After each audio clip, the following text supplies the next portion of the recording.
My brother asked me to be the legal guardian of his baby. I agreed, but insisted on a paternity test. Now everything has changed. I, 28 female, have an older brother, 30 male, and around 2 weeks ago he asked me to be the legal guardian of his son. His son is just 6 months old. My brother visited me 2 weeks ago and told me that he and his wife wanted me to be his legal guardian because his job required him to move to another city. And his wife, 29 female, spends most of her time in the hospital for her chemo treatments. My brother can't reject this offer either, to stay back here because it pays more than his current job. And he desperately needs money to pay for his wife's treatments, as she was diagnosed with stage 2 liver cancer last month. So he worked out an arrangement with his in-laws where they'll be the ones looking after his wife while he works out of state for 5 days and comes back on the weekends. But they're also kind of aged and won't be able to handle taking care of both his wife and his son, so he wanted me to take over the duties of his son. We have no other family apart from each other, so I'm the only person he could turn to, which is why it was really difficult for me to say no at all. Both our parents passed away when we were in our early 20s, and we've been on our own ever since. My brother works in marketing, and I'm a high school teacher, so it's not exactly like we're rich, and I'm too busy and tired to take on any additional responsibilities like looking after my nephew. I also couldn't just say no to my brother because we're all we have, and it would break my heart if he got mad at me over this. There was also another reason that I was kind of skeptical to agree to this legal guardianship, and that was because of all the rumors and gossip I had heard about my sister-in-law. We live in a relatively small town and news travels fast. So a couple of years back, I think before my brother even got married, I heard from one of my co-workers that one of her cousins had gotten into a lot of legal trouble over a paternity fraud that she'd pulled off and was now being sued by her husband, whom she'd been fooling. And even though people weren't really sure of it, there was one name that kept popping up when they were gossiping about this, and that was my present sister-in-law's name. I'm really not sure how exactly she was involved or to what extent, but I did know that she was involved somehow, and she'd helped them cover it up for a few years. After their child was born, their son was almost years old when that guy's wife, my sister-in-law's best friend, insisted that they get married so she could quit her job and live at home with their son. His mother suspected that something was off because of how hard she was pushing her decision, and that's how the paternity test finally happened. And we also learned that apparently my now sister-in-law had played a huge role in this fraud by putting her best friend in touch with her cousin who worked at the hospital and would periodically take money from her best friend and her unsuspecting husband to make sure this was all kept under wraps. So essentially she and her best friend were fooling the poor guy for money, and while her best friend got into legal trouble for it, she walked away scot-free. Almost 2 years ago, my brother told me that he'd met a woman, and it happened to be the same woman whom I'd heard about in this paternity scam gossip. I told him about it back then and warned him, but he was dead sure that she had nothing to do with it and he trusted her, not the rumors and gossip he heard about her. I didn't know what to say to him, so I didn't interfere. And so, within a year, they got married and had a baby. I didn't say anything then because I didn't want to disturb their perfectly happy marriage. And then last month, she was diagnosed with stage 2 liver cancer, which is why she's been in and out of hospital for some time now. I haven't said anything about what I heard from my friends back then, but when my brother said that they wanted me to be their son's legal guardian, I decided that I didn't want to get caught up in anything right now. And so I told him that I'd only agreed to legal guardian because he didn't like the implications of what I was saying, and said that I was needlessly doubting his wife, even though they'd been together for so many years now. But I stuck by what I said and told him that I wasn't going to be his son's legal guardian if he didn't get the paternity test done first, because I really didn't want any unnecessary trouble in case there really was something that she was hiding still. So, after a lot of arguing, he finally gave in and told me that he'd get it done. Then I didn't hear from him for 2 whole weeks. But all of a sudden, days back, he called me and told me that I no longer needed to sign anything and that he was staying here. I was confused because he just canceled the move out of the blue. So I asked him what changed, and he told me to mind my own business and then hung up on me. That really threw me off because my brother was a generally nice and polite person, so I had absolutely no idea what changed in these past few days. I couldn't even ask anyone else because the only person who was likely to know what was going on with him was his wife, and I didn't want to speak to her. So I waited for a day for my brother to come around on his own and tell me what was going on, but he didn't.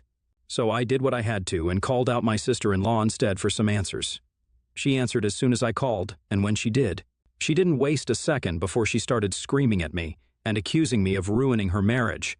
I don't know why she said any of that, but one thing's for sure, something awful has happened, and I'm afraid that it has to do with the paternity test. I'd only been hell-bent on my brother getting the test done because I wanted to buy myself some time to think about what I wanted to do about the guardianship, and also, I didn't want to invite trouble just in case he wasn't really the parent. But I'm guessing that there was something that his wife had been hiding. And my insistence on the paternity test might have opened some can of worms because Otherwise, I couldn't think of a single reason why my brother would make such a decision. I feel awful because just for my own selfishness, I potentially ruined my brother's marriage, and it doesn't help that his wife's suffering from cancer as well. IEAA for insisting that my brother get a paternity test done before I agreed to be the legal guardian of his baby. Update 1. Thank you for all the kind messages and comments. I'm glad to know that not everyone's judging me for wanting to put myself before anyone else. I spoke to my brother today, and he told me everything that had happened in the past 2 weeks. After I asked him to get the paternity test done, he told me that after he met with me, he went straight home and told his wife what I'd asked for. He'd assumed it would be a pretty straightforward conversation since he didn't think his wife would disagree, but she was very against it, and it didn't make sense to him. She said that it was insulting that I wanted him to get a paternity test done because that just meant that I still believed that she was a scammer, and even worse, she'd been scamming her own husband. So, she was against the whole idea of the paternity test and wanted him to look for alternatives. But her reaction to the suggestion of getting a paternity test done was so overly emotional that even he began to suspect that something was off about her behavior, and after a few days of wondering what to do, he finally gave in and decided to get the paternity test done without telling his wife about it. He didn't know what to expect, but was secretly hoping that he wouldn't find out anything that he didn't want to. Unfortunately, I think everyone knows by now what he must have found out. My brother and his son weren't a match. He was so shocked by the results the first time that he got the test done a second time just to make sure that there had been no mistakes. And even the second time around, the result remained the same. He was in shock about what he'd found out since this meant that his marriage was a lie, but he had no idea how to confront his wife. He'd never paid any heed to the rumors he'd heard about her, not even when I'd warned him. But now, as it turns out, everyone else had been right, and he'd been the one who was dead wrong about his wife. A few days after he got the results, he decided to finally confront his wife. At first, she tried to deny it, but there was no running away from the truth anymore when he knew for a fact that he's not the father of the son he'd been raising for so long. After a while, she finally confessed to him that a while ago, when they'd just gotten married, she'd had an affair with one of her friends when he happened to be out of town, and that's how she got pregnant. She never came clean about it either because she felt like that was going to ruin their marriage for good, and once she got pregnant, she knew that she didn't want to be with anyone else apart from my brother. My sister-in-law also spilled the beans on the first paternity scam she pulled off by revealing that she'd been the one who put her best friend in touch with her cousin who used to work at the hospital back then. And her friend's husband never would have found out either if he hadn't gotten another paternity test done independently from a different hospital. So, whatever people had been saying about her was true. I can't believe that in spite of knowing the consequences of cheating and lying, she still went through and put my brother through the same thing. It's unbelievable and disgusting, to say the least. And now I'm really glad that I pressured my brother into getting a paternity test done, or else he might not have been able to find out about any of this. She didn't have a job when she married my brother, and after she got married, she decided that she wanted to be a stay-at-home mom. So, it had been my brother who'd been supporting her every step of the way. So, it wasn't the fact that she was finally sure of him that made her stay with him and pick her marriage over affairs, but the fact that she literally didn't have anyone else to go to once she got pregnant. My brother thinks that that's the real reason he stayed, and I agree with him. If she could cheat on him 1 year into their marriage, then she didn't really love him. And the only thing that made her stay with my brother was the fact that he was willing to look past her history, trust her implicitly, and provide for her without questioning her. She only cared about herself. And while my brother is still struggling to come to terms with that, I'm not. I'd always known that my sister-in-law wasn't the most trustworthy person, but had kept it all to myself since I didn't want to stir up any unnecessary trouble in my brother's life. And he seemed to be really in love with her. And the fact that they were pregnant within a year of their marriage, I couldn't say anything that could potentially mess up their marriage when they were about to have a child together. And once my nephew was born, there was no way I was going to talk crap about my sister-in-law, because that would inevitably end up with me and my brother never speaking again. So I stayed silent, but the truth was bound to come out someday. I just regret that I wasn't the one to stop this from happening. My brother has filed for divorce and full custody of his son. His wife is devastated and insists that she really does love him now, but there's no taking back what she did. I, for one, am happy that he's made the decision to leave, even if it is after so many years. The only thing I feel a little bad about is that she's a cancer patient, and this is coming at a really bad time for her, but my brother deserved better, and I'll stand by that. Update 2. I just found out from my brother that the friend that she cheated on him with, and his son's real father, had still been actively involved in their lives up until recently. He'd come over for a few drinks in the evening today and was venting to me when he told me about this spectacular bit of information. This man had been an old friend of his wife's, and he'd had feelings for her since forever. But then my sister-in-law had chosen to marry my brother because she felt that this friend of hers wasn't stable financially, which just meant that he was well off enough for her. She told him about this friend of hers long back when they started dating initially, but he'd never suspected a thing because that's how much he trusted her. When she told him the truth, she claimed that they'd been together only once after their marriage just because they were drunk and emotional, but he didn't know if anything she said was true anymore. My brother said that he'd been an idiot to trust her in the first place and regret spending so many years of his life fighting against anyone who said a word against her because eventually, it all turned out to be true and she was nothing more than someone who was after whatever little money he had, and he was the only guy foolish enough to trust her despite her reputation. I felt like crap about myself after he left because if I just pushed him a little harder and forced him not to marry this woman, then maybe he wouldn't be in this awful situation at all, but here we are. It's disgusting that she even remained in touch with the man she cheated on her husband with. Listening to him talk about how his wife would often invite this guy and his wife over for dinner and they'd all sit and chat like old friends while he raised this other man's son was sickening, and I just had to listen to him. But this was his reality. I really can't imagine what my brother must be going through right now, and I just keep thinking about how different things would have been if I tried to force him to see her reality before he got married to her.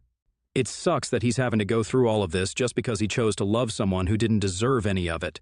I don't even know what will become of this relationship with his son now because this is all bound to take a toll on him mentally. He's been living at home with his son, and his wife has moved in with her parents, but she keeps visiting every day to ask for forgiveness and convince him not to leave her. It must be crazy difficult for him to say no to a literal cancer patient after so many years of togetherness. I know he still loves her despite what she did to him and all the lies she told him throughout their marriage and her pregnancy. And I could hear it in the way he was reminiscing today about the good times he'd had with his wife. I wish I could do something to help my brother. But I can't. My hands are tied. The most I can do for him is to offer to babysit my nephew because he's taking up more work and responsibilities in his workplace so that he earns more than whatever he's making now and can give his son the life he deserves. I don't think he'll get full custody of his son given the circumstances. I bet the court will want to let their kid spend as much time as he can with his mother if something unfortunate happens to her. It's unlikely that she'll be able to fight the cancer longer than she already has, and as far as I know, her condition has been steadily worsening for the past few months. To be honest, at this point, I don't even know what to feel about anyone involved in this situation, including myself. I tried my best to warn my brother back when he was dating my sister-in-law, but he didn't listen, so it's not like I'm in the wrong here either, but I also can't just shake off the guilt. All I can say for sure is that every single adult involved here has failed my nephew and made a complete mess of things, including me. I just hope we're all able to come out of this as better people now. Update 3. It's been a week and a half since my brother last visited, and he's been really caught up with work. He dropped by today and requested me to watch my nephew for a couple of hours as he had to go visit his lawyer urgently, and I agreed because this was the least I could do for him when he was in such a state. Once he came back, he told me that his wife had told her friend about who was the real father of her son, and he's willing to fight for custody as well if my brother doesn't agree to his wife's terms. He told me that she's still willing to patch things up with him, and even tried to play the cancer card by saying that she wouldn't even be around for much longer probably. So he should just let her spend the last few months of her life peacefully, instead of being so selfish and disrupting it all with legal complications. She doesn't even understand that the custody battle isn't a way to get back at her, but is just to ensure that even if she does pass away, her so-called friend isn't able to just swoop in and take his child away from him just because he's his biological father. Only a truly selfish human being would imagine that this is all about them. The only thing that my brother is doing to get back at her, as she says, is the divorce. And that's just because he respects himself too much to spend any more time with someone who has done nothing but use him for these past couple of years. They had a really bad argument about the same a couple of days ago when she dropped by to see her son and talk to him yet again so that she could persuade him to stop the legal proceedings. When he told her that he wasn't going to change his mind, she got mad and said those things, and the situation just got worse. He believes that she got her friend involved just to retaliate, and I agree with her.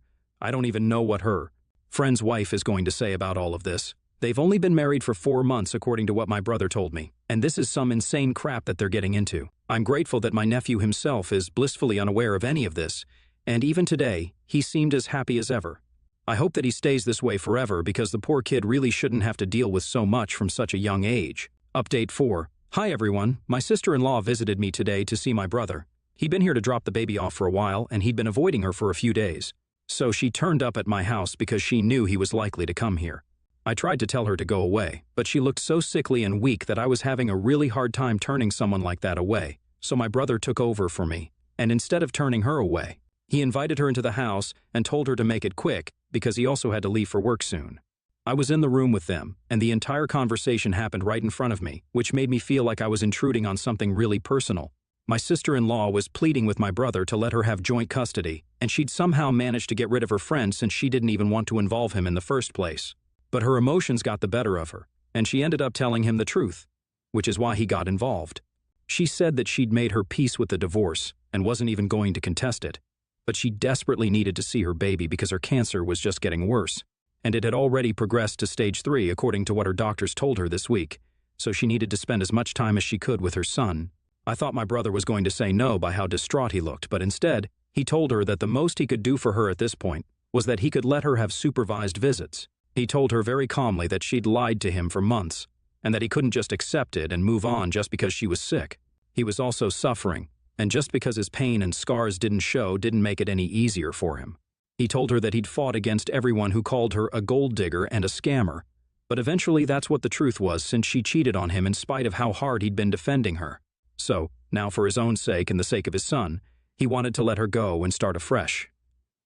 My sister-in-law didn't seem too happy about what was being said, but my brother was quite firm that she could either agree to supervised visits once a week or she could go to court against him. After some silence, she said that she'd pick supervised visits, which is what the court would have ordered anyway, so now they only need to legally agree to that arrangement. The divorce is still going to happen, though. I don't know what the future has in store for my brother and my nephew, but I pray that it's only good things.